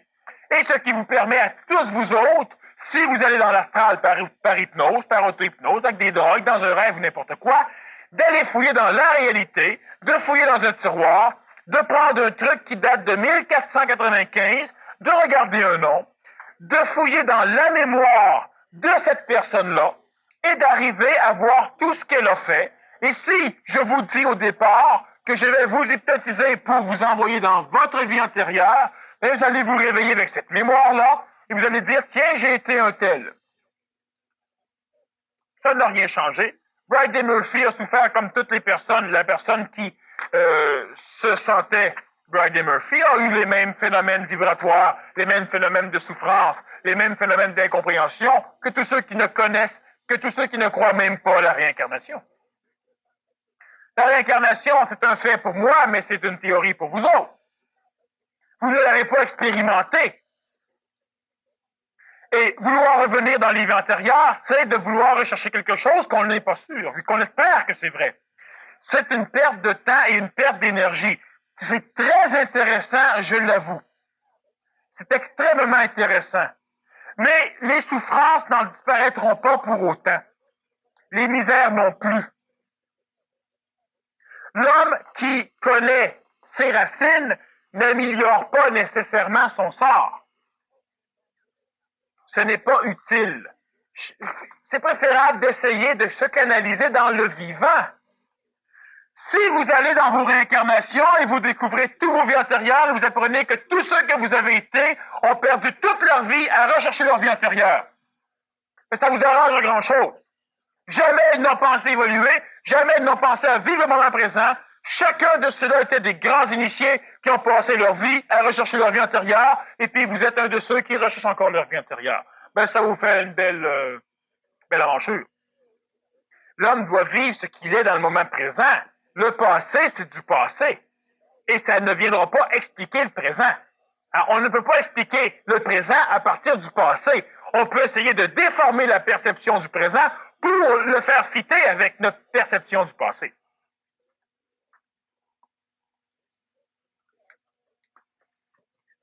Comment trouver l'honnêteté du vendeur dans cette diplomatie? Comment décider mentalement d'une réponse? Je t'arrête tout de suite de me répondre à ça parce qu'on n'a plus tellement le temps. Le rôle de vendeur, c'est de vendre. Le rôle d'un acheteur, c'est d'acheter. Acheter d'un vendeur, et si le vendeur s'en va en disant « je me suis fait avoir », vous devez jouer votre rôle d'acheteur à merveille. Puis jamais le vendeur va vous en vouloir. Puis si le vendeur vous vend de quoi, puis vous l'achetez, c'est de votre faute. Puis vous n'avez pas besoin de d'haïr le vendeur pour ça. C'est vous autres qui jouez mal le jeu. Moi, je vends, je t'offre quelque chose, et toi, tu veux acheter, tu dois l'avoir, tu en as besoin au meilleur prix. Et le vendeur doit te le vendre, même si tu n'en as pas de besoin, au plus haut prix. Et c'est normal. On vit dans une société de consommation, c'est les règles du jeu. Acceptez-les, puis travaillez avec. L'acheteur doit acheter ce qu'il a besoin au meilleur prix. Le vendeur doit vendre tout ce qu'il veut au plus haut prix. Soyez un bon acheteur, soyez un bon vendeur. L'individu qui vivra son instant présent, complètement à l'instant, comme s'il serait pour mourir dans cet instant-là. À ce moment-là, il ferait toujours ce qui est important, donc il serait le diplomate par excellence. Oui, tout le temps. L'individu qui, par exemple, n'a qu'une heure à vivre, mais qui est en bonne santé, mais disons qu'il saurait qu'il y aurait une heure à vivre, bien évidemment, il ne serait pas poli. Il ne serait pas impoli non plus, s'arrangerait pour classer tout ce qu'il aurait à finir avant de mourir. Il serait diplomate en maudit. C'est évident. La politesse, c'est une perte de temps. La diplomatie, ce n'en est pas une. Et être diplomate, c'est de pouvoir être poli, mais pour arriver à un résultat autre que de suivre un cadre ou encore de faire ce qui se fait et de ne pas faire ce qui ne se fait pas. Quand tu es diplomate, tu fais ce qui doit être fait. Et quand tu es poli, tu fais seulement ce qui peut se faire. Et ce qui est vraiment différent, si on regarde le résultat, l'expression d'une personne dans sa réalité quotidienne ou dans sa vie. Alors, si tu fais ce qui doit être fait, tu es diplomate. Et si tu fais seulement ce qui t'est permis par un cadre moral, ben là, t'es pas diplomate fort. Au sujet de prendre une décision qui soit mentale, est-ce que cela veut dire ne pas tenir compte de ses goûts, de ses références, etc.? Ben oui, en plein ça. Et seulement aller à l'essentiel. OK, c'est exactement ça. C'est évident. C'est sûr que c'est un peu frustrant pour l'astral, pour notre ego, que l'on fasse fi de nos émotions. Mais tu prends une décision parce qu'elle est intelligente qu'elle soit prise. Hein? Tu n'iras pas t'acheter une paire de jeans à un moment donné qui te fait pas parce qu'elle est belle. Hein? Tu vas acheter quelque chose qui te fait. Ah, il y en a évidemment qui se forcent, qui préfèrent acheter des choses qui leur font pas, et ils mettent pareil. Bon, mais il y en a qui sont visés dans l'air. Mais enfin, si tu serais intelligent, en tout cas, tu ferais pas ça. Soyons diplomates et polis. OK. Est-ce que la diplomatie ne devient pas une perte d'énergie du fait qu'il faille toujours zigzaguer entre les obstacles psychologiques des autres? Bon, c'est une perte d'énergie si ta diplomatie s'évertue à être une politesse. C'est beaucoup plus gaspillateur d'énergie lorsqu'on est poli, parce que lorsque l'on est poli, là, on zigzague réellement dans un cadre qui va ou qui ne va même pas avec notre interlocuteur, mais qui va avec ce qui devrait être fait. Lorsque l'on est diplomate, on ne zigzague pas. Si tu veux quelque chose, tu as un objectif, tu as un but, tu t'arranges pour l'obtenir, le but. Alors, si tu ne veux pas zigzaguer dans la psychologie, par exemple, d'un autre individu, et que si tu ne le fais pas, tu n'auras pas ce que tu veux, je pense que tu perds beaucoup plus d'énergie. Tu as un objectif et tu t'arranges pour l'obtenir de la façon la plus parfaite et de la façon la plus rapide possible. Et de la façon la plus stable possible. Alors, si je suis impoli et que je rentre chez toi, je te demande même pas si je peux prendre le dernier morceau de gâteau qui reste, je le prends carrément. Ben, effectivement, j'ai pas gaspillé d'énergie à essayer d'être diplomate pour te convaincre de me laisser le morceau de gâteau. Mais la prochaine fois que je vais venir chez toi, je risque de pas trouver pas en tout le gâteau va être bien caché. Alors, ce qui fait qu'en fin de compte, si je suis diplomate, ben, tous les fois que je vais venir, je vais pouvoir bouffer. Alors, la diplomatie, ce n'est pas une perte d'énergie à essayer de sauter ou de se faufiler dans les mécanismes psychologiques d'autrui. La diplomatie, c'est d'être capable de connaître le mécanisme d'autrui et, de par le fait même, d'être capable d'obtenir le meilleur résultat dans un temps le plus court possible, un résultat qui va avec ce que l'on veut. Et ça, c'est de la diplomatie. Il n'y a pas de perte d'énergie à être diplomate. Il y a gaspillage d'énergie à ne pas être diplomate. Parce que si on n'est pas diplomate, on est obligé d'imposer par la force à l'extérieur, leur imposer ce que l'on veut, et il y a beaucoup plus de perte d'énergie à rentrer en guerre qu'à parler diplomatiquement. Et il y a beaucoup plus d'énergie à perdre lorsque l'on veut être poli dans la diplomatie. Et c'est pourquoi la majorité des grandes réunions de gouvernement, si on regarde simplement l'Assemblée nationale au Québec, ils sont régis par la politesse, même si ce sont des diplomates. Ce qui fait qu'ils vont être extrêmement polis ou passer leur temps à s'engueuler, mais leur diplomatie n'arrive pas à s'exprimer comme il faut pour arriver à quelque chose d'effectif, parce qu'ils sont toujours en train de faire une guerre d'ego. Et une guerre d'ego ne peut être régie que par la politesse et l'impolitesse. Dans la diplomatie, il n'y a pas de guerre d'ego parce que c'est stupide. Alors, ce qui fait que je vais m'arranger pour ne pas susciter de conflit personnel entre toi et moi si j'ai quelque chose à faire avec toi. Et si je suis poli et impoli, ben à un moment donné, tu me tapes ses rognons, alors ce qui fait que la politesse ne peut pas se faire taire, alors je vais te dire quelque chose pour que tu te taises. Vu qu'on est régi par la politesse, c'est de l'impolitesse, tu le perçois comme étant de l'impolitesse, et là, tu commences à me dire que je suis impoli, puis en fin de compte, c'est comme tu es en train de discuter, on n'en discute plus, on est en train de faire une guerre d'ego, et lorsque la guerre d'ego s'intensifie, ça finit par un conflit de personnalité qui fait qu'on fonde chacun notre parti politique, et puis on s'engueule rien qu'à savoir que tout ce que tu dis, c'est une stupidité, c'est mauvais pour tout le monde, et tout ce que je dis, c'est ça qui est bon, mais ça on ne regarde jamais si réellement c'est bon ou pas bon. Quand est-ce qu'un directeur de parti politique va arriver au pouvoir et va dire, bon, mon concurrent, ce qu'il a dit à un moment donné, il voulait suggérer telle solution à tel problème. C'est génial, c'est ce qu'on va faire. Est-ce qu'on sera pas en tête à chercher une autre solution pour ne pas copier notre concurrent? Son idée, elle est valable, elle est bonne, on l'applique. Puis s'ils chialent qu'on copie, ben merde, on fait pas de la politique pour trouver des idées originales. On fait de la politique pour être dans un gouvernement qui va être capable de régler les problèmes.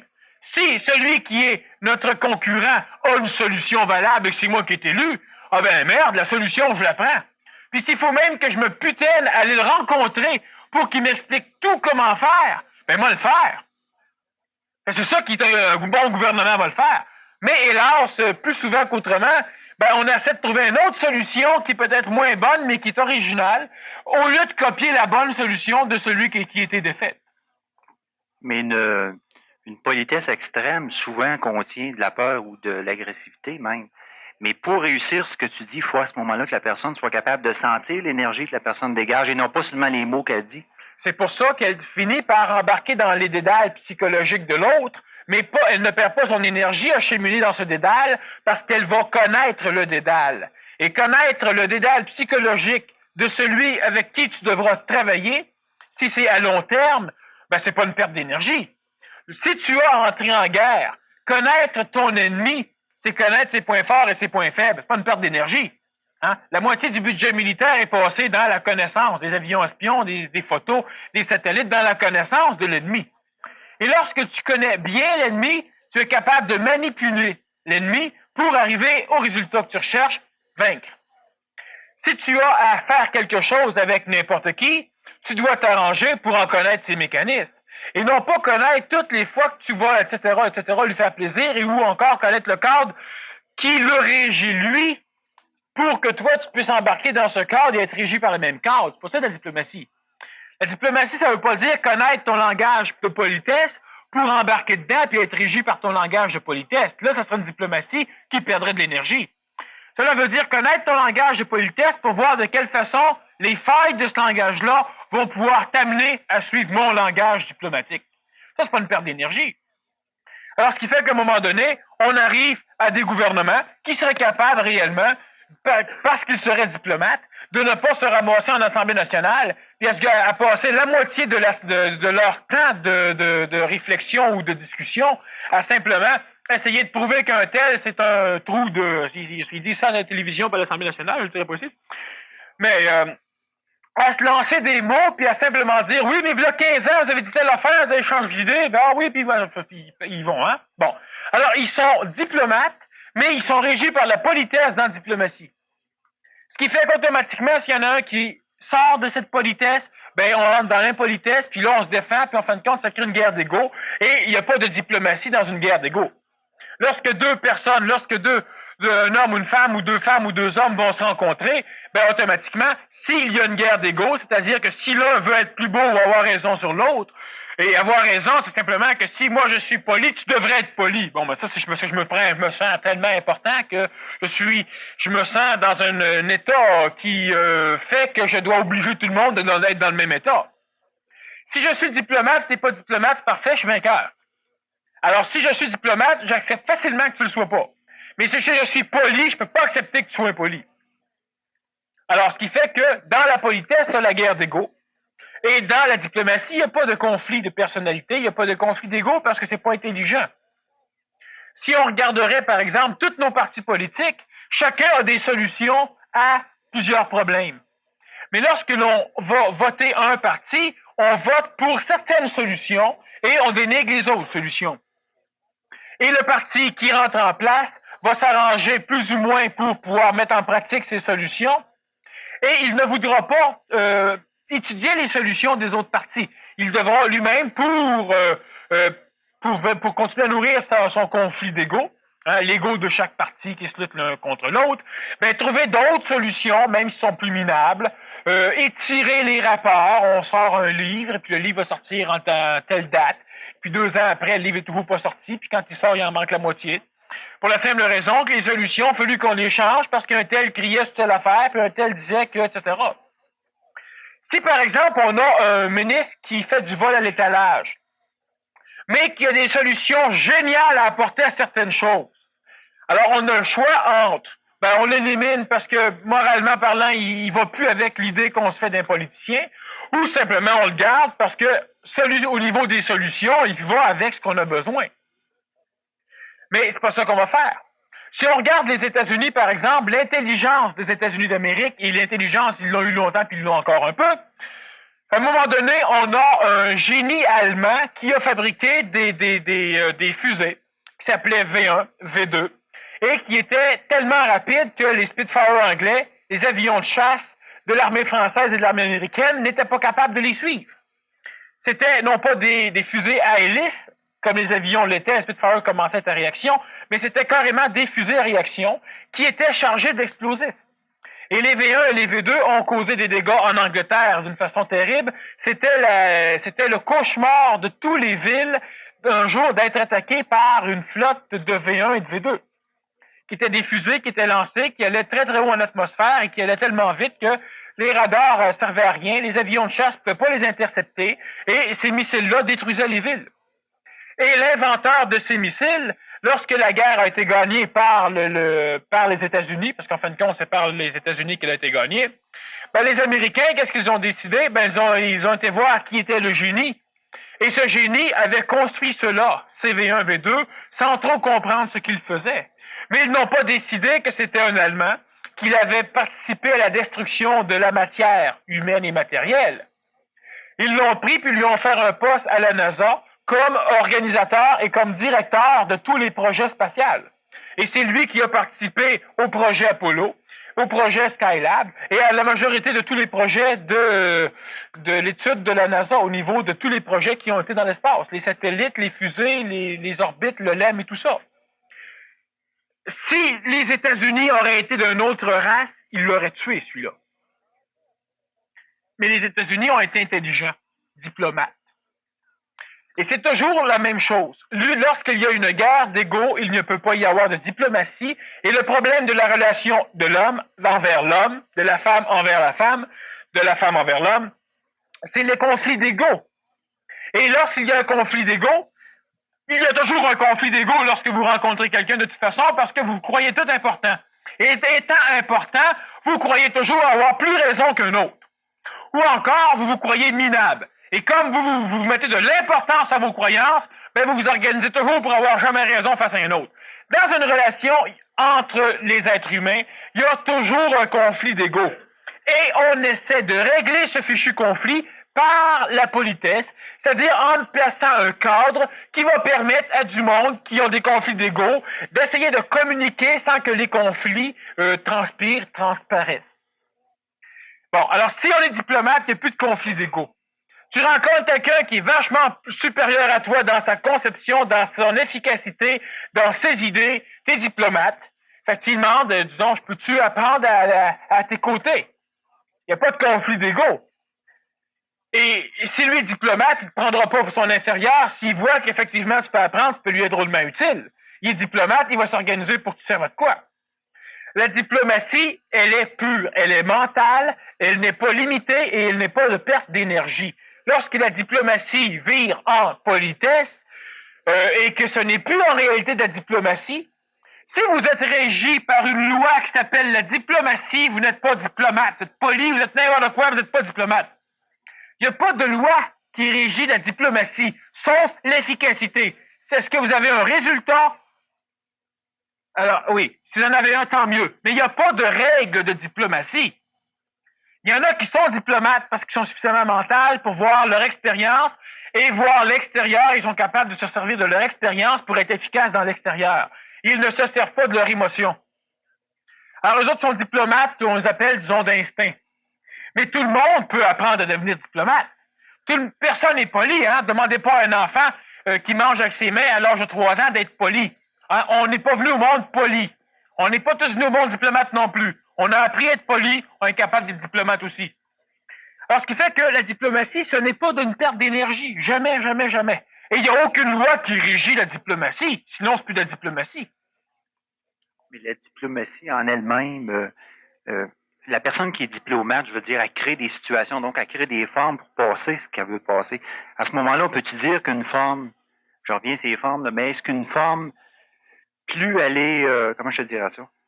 Plus une forme, moins une forme est pure, plus elle a besoin de temps pour évoluer. Ça dépend. C'est très, très vague, ce que tu dis là. Il faut remarquer que tu voulais dire de quoi, mais je pense pas que tu aies réussi. Je me suis perdu en cours de route. Ouais, je pensais. OK. On passe à une qui est décrite ici, là. Il veut me frustrer. Il est diplomate. J'assiste souvent à des conférences ésotériques. Tous les conférenciers ont peur de parler du mal, appelé Satan. Ils parlent néanmoins de ne pas avoir peur. Qu'est-ce que la peur ou diable? Connaissez-vous le mal? Satan peut-il vous agresser à cause de ce que vous dites?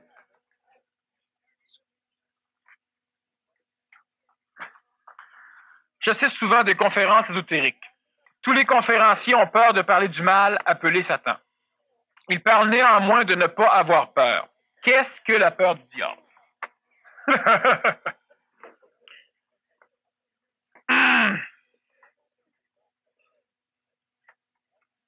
L'homme ne sait pas ce qu'est le diable.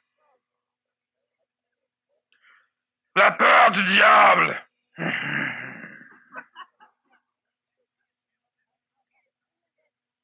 La peur du diable. L'homme ne peut connaître la peur du diable parce que l'homme a peur. Et lorsque l'homme a peur, l'homme vit deux situations. L'une d'elles va être le camouflage de cette peur par un rire imbécile. Et l'autre situation va être le rabaissement de son taux vibratoire. Et le rabaissement d'un taux vibratoire ne peut faire autrement, par amour, que d'attirer un taux vibratoire correspondant. Qu'est-ce que la peur du diable? La peur du diable, c'est la peur de toutes nos vibrations trop basses.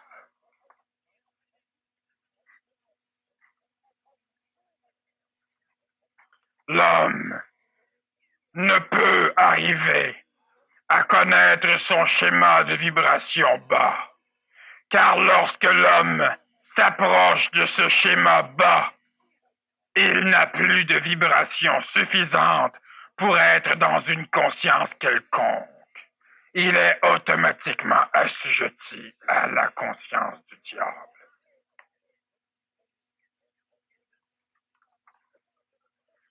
Avoir peur du diable, il faut juste en parler pour déjà faire peur. Il suffit simplement d'aborder un concept diabolique, c'est-à-dire l'idée que vous vous faites vous-même du diable, pour susciter en vous un paquet de choses. Connaissez-vous le mal? Je connais le mal plus que le mal se connaît. Satan peut-il vous agresser à cause de ce que vous dites? Vu que je connais le mal plus que le mal se connaît, Satan ne peut pas m'agresser à cause de ce que je dis. étant diplomate, je m'arrange pour dire des choses qui ne pourront jamais servir aux forces de l'astral, c'est-à-dire aux forces sataniques, par exemple, aux forces de l'astral bas, de façon à ce qu'ils puissent me nuire.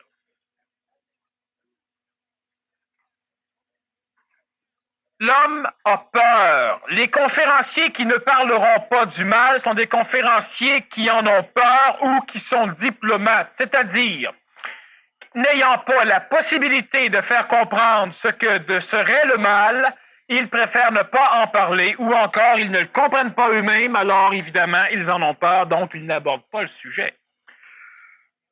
Parler de Satan pour la majorité, c'est attirer Satan. Parler de Dieu pour la majorité donne jamais de résultat, on n'attire jamais Dieu.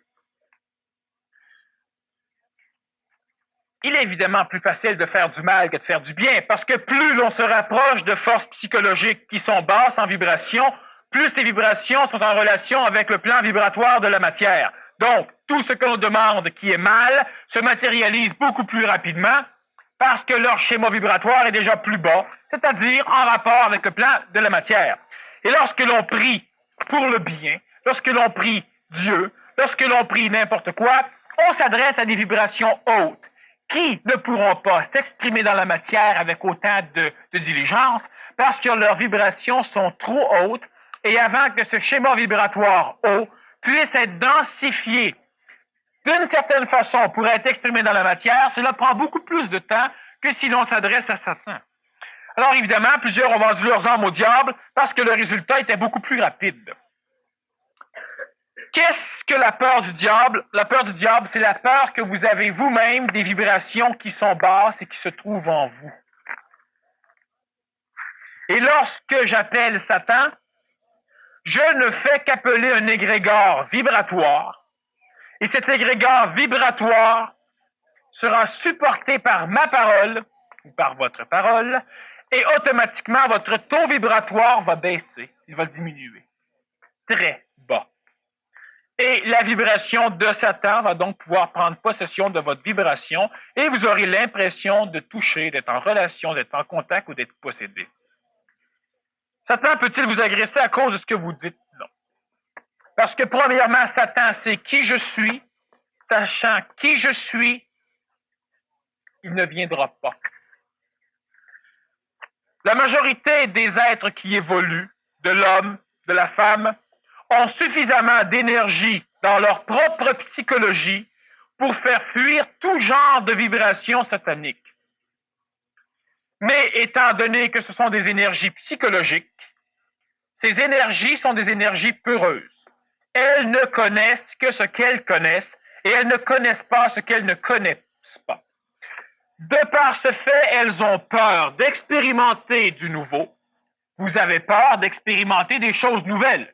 Sauf si la chose nouvelle peut vous amener quelque chose que vous connaissez déjà. Expérimenter Satan, cela veut dire expérimenter la capacité que l'on aurait, nous, de ne pas être possédé par une forme d'énergie basse. Cela veut dire rester hautement vibratoire, mais entouré d'énergie basse. Oui, mais avant, évidemment, de vouloir rencontrer Satan, cela voudrait dire que si quelqu'un vous engueule, vous ne perdez pas vos énergies et vous restez heureux. Plein de bonheur. L'énergie d'une personne qui vous crie après et qui vous engueule est une énergie plus basse. Si elle vous ramène et vous vous engueulez tous les deux, appelez pas Satan. Comme le disait un de mes amis, Satan, c'est une énergie qui vient et quand elle vient, ça tend l'atmosphère.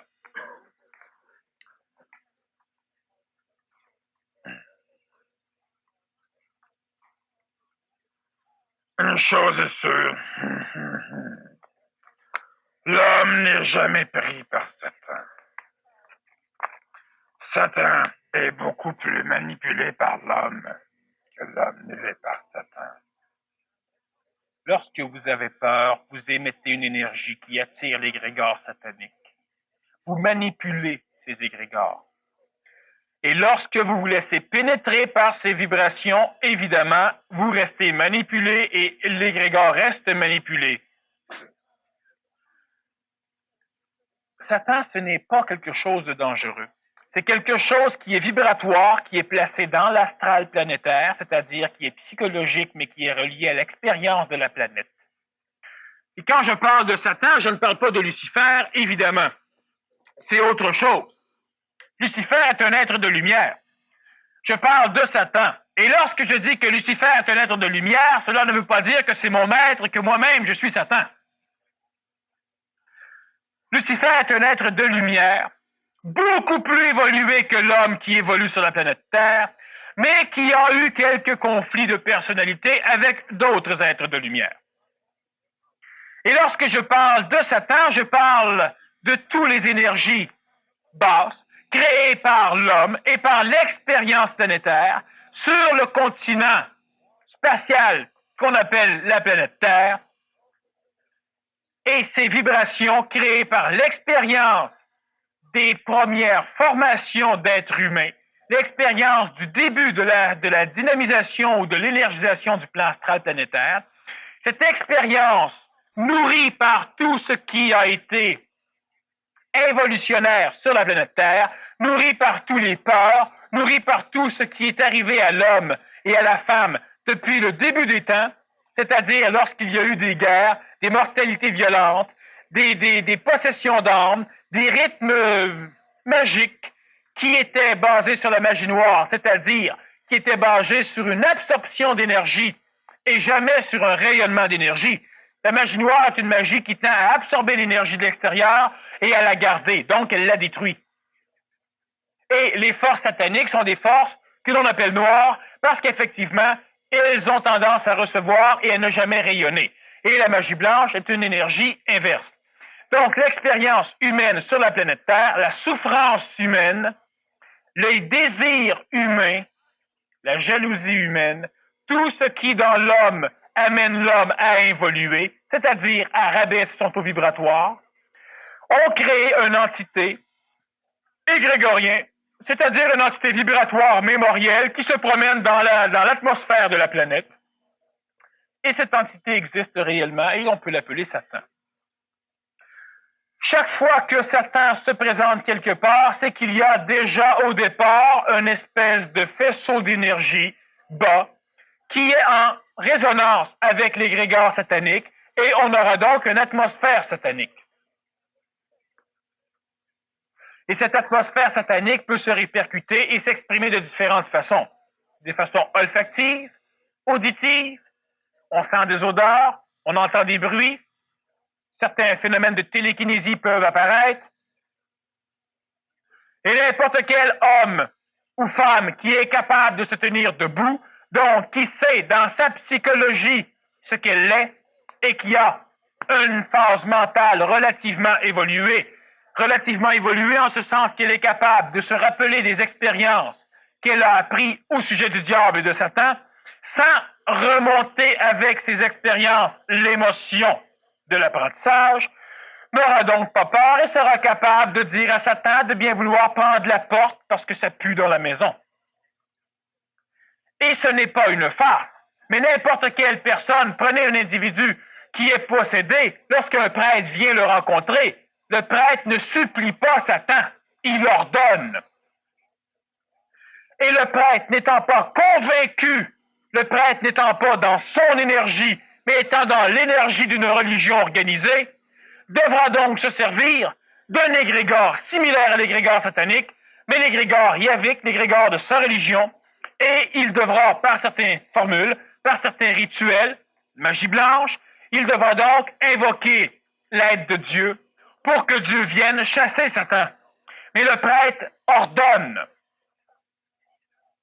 Et si une personne est dans son énergie et dans sa conscience mentale, même si c'est une conscience débutante, elle n'aura pas besoin de se servir d'égrégore. Et Satan ne viendra pas la rencontrer.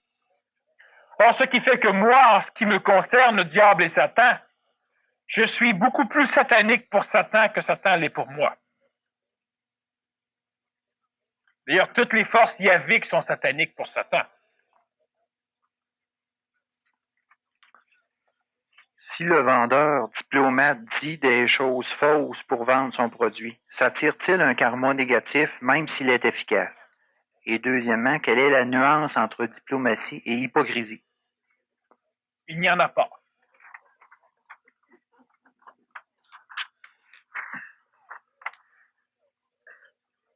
Première question, le vendeur s'attire-t-il un karma négatif même s'il est efficace? Oui. Mais sachez que vous allez vous attirer beaucoup plus de karma relatif, de karma, si vous n'exprimez pas convenablement une possibilité que vous avez, que si vous l'exprimez, mais qu'elle est supportée par un désir qui n'est pas tout à fait approprié. L'homme ou la femme qui a des possibilités, mais qui ne s'en sert pas de peur de s'attirer un karma négatif, c'est-à-dire elle a peur de se tromper dans ses décisions, et même si elle a un potentiel extraordinaire, elle ne l'exprime pas. Un jour, elle se verra retirer ce potentiel, et tout ce qu'elle aurait pu acquérir en l'exprimant, elle le perdra automatiquement. C'est préférable pour l'homme expérientiel d'expérimenter que de rester dans son cocon avec ses possibilités et de rien faire avec. Il expérimentera quand même, mais il expérimentera des déceptions, des défaites. Donc, soyez diplomate, soyez efficace, asseyez-vous au moins 2 minutes avant d'être efficace, d'être diplomate, pour réfléchir à ce qui va motiver la dépense d'énergie pour arriver à un objectif. Si ce que vous faites est en accord avec ce que vous voudrez, ce n'est pas moi qui vais vous dire ce que vous devez faire. Si c'est en accord avec au moins un concept quelconque chez vous, qu'il soit supramental, mental ou astral, faites-le. Mais pensez-y avant simplement.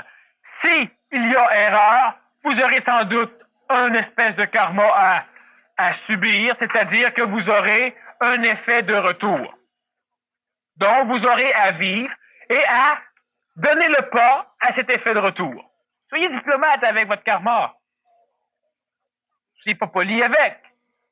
Le karma qui vous êtes obligé, c'est de diplomate avec. Vous direz pas, oui, maître, je t'écoute, puis on va couper un bras. Le karma est une chose qui peut facilement être transmutée en leçon. Je l'ai dit souvent dans une conférence qui est les pièges du karma. On a une idée de ce qu'est le karma, mais le karma est bourré de pièges. Un karma, c'est une chose que l'on paye ou que l'on transforme en leçon. Le karma est une chose qui peut facilement être transmutée en leçon. Je l'ai dit souvent dans une conférence qui est les pièges du karma. On a une idée de ce qu'est le karma, mais le karma est bourré de pièges. Un karma, c'est une chose que l'on paye ou que l'on transforme en leçon.